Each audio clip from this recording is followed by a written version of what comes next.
Today we're going to talk about how to organize your Canva projects so that you can find them again. If you're new here, this is Canva Tips for Authors. I'm Jeevani Charika, and I am an author who taught myself how to use Canva, and now I am passing the knowledge on to you. Lucky you. If you'd like to talk to some other authors about how we use Canva and get feedback on your designs, come join the Facebook group. The link is in the description. And if you'd like to buy me a cup of tea to say thank you for all these lovely videos, because I don't get paid for this, then again, you can do that down here.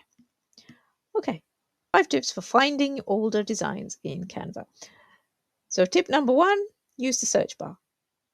The Canva search bar is very powerful. It will search not only the titles of your books. So for example, this one is called Girl Book Slider 2 Instagram Story, which tells me what it is. Might not mean anything to you, but it means something to me.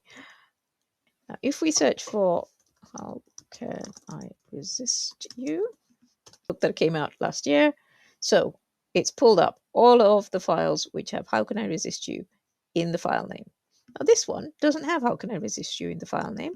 It has Jeevani Charika bonus chapters. That doesn't have that. But what it does have is when you go in, this button here says How Can I Resist You bonus chapter. This is basically a little web page which has links to all of my bonus chapters, and when people sign up to my newsletter, they get sent all of the bonus chapters.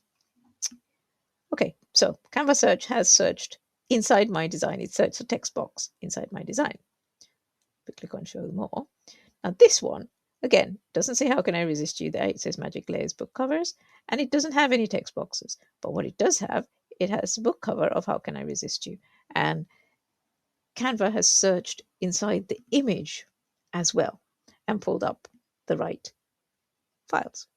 So Canva Search is very powerful, and it's a really useful way to find designs. And if I'm honest, it's the one that I rely on the most. Okay. Tip number 2. Do you use something very often, in which case you want to be able to find that one quickly? So you can have things called starred designs and starred folders. So for example, this is Valentine's Express, which is the book that I'm promoting the most often now. That's a starred whiteboard. And if you click on this little open menu button here, Canva opens a little side menu, and all of your starred items are here, so you can find them quickly. And let's have a look at my folders. So this one is the Steam Train Books folder. Let's unstar it.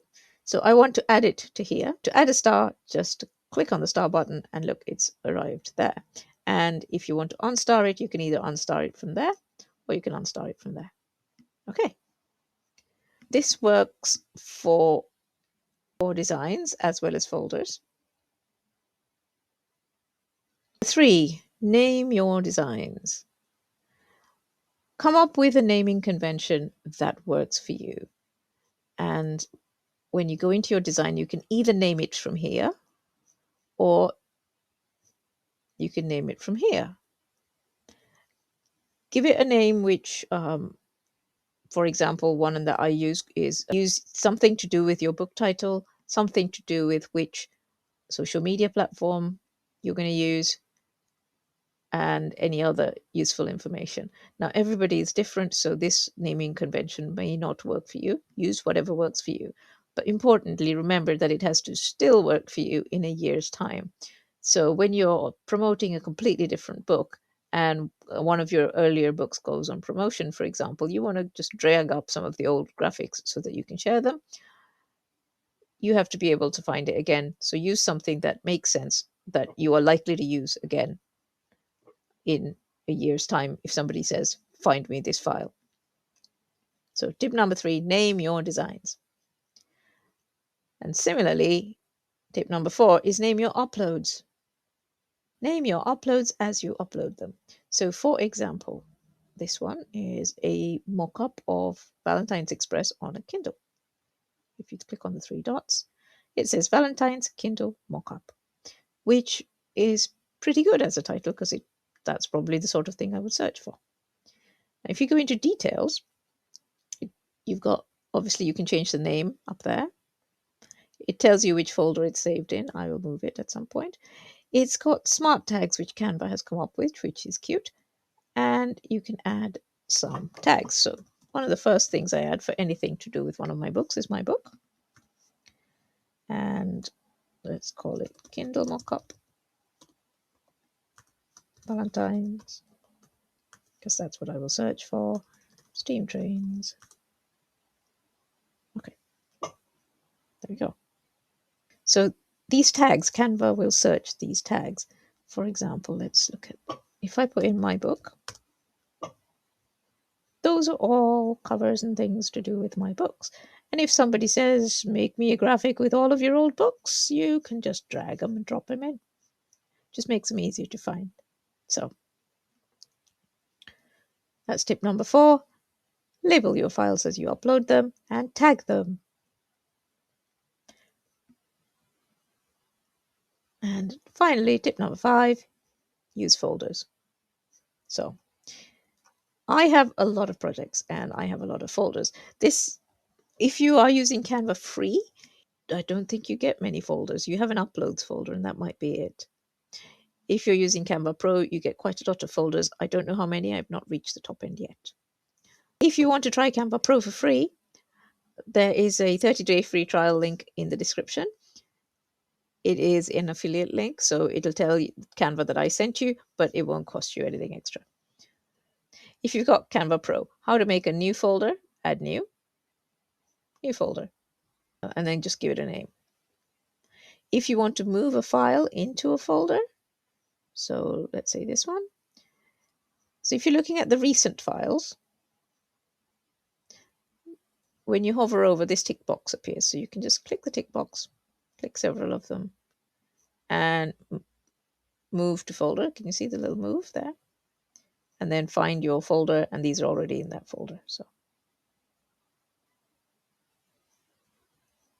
if you've used the search function before to narrow down your files, then you don't get the tick box, which is a bit annoying if you want to do the stuff by bulk. Oh, the other thing is you can just select them like this, and it'll automatically tick them. If you don't have the tick box, just click on the 3 dots and move. And again, it'll ask you where to move to. Your folders can have subfolders. Look at that, subfolders.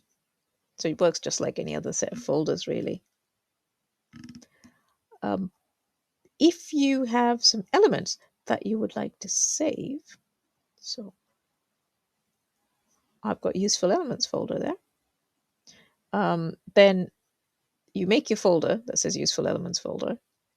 And then when you are looking for elements, so let's see, this one, say, you click on the 3 dots and then add to folder, and then find your useful elements folder. You can search there, elements, and add to folder. So if you have some elements that you use often and you will have to go back and find them, just stick them all in a folder. Makes it easier to find.